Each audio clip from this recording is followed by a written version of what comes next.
अस्सलाम वालेकुम, मैं हूं जवाद अहमद। मुझे झेलम से अनस बुखारी जो बराबरी पार्टी पाकिस्तान के हमारे रहनुमा हैं, उन्होंने बताया है झेलम लिटरेरी फेस्टिवल का।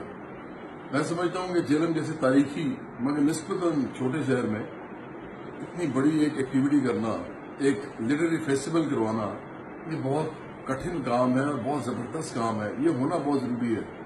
मैं नवीद इजाज और उनकी जो टीम है, जिसकी सरगर्म जो है ये एक एक्टिविटी जो ये कर रहे हैं और उनकी जो कोशिशें हैं, मैं उनको सराहता हूँ।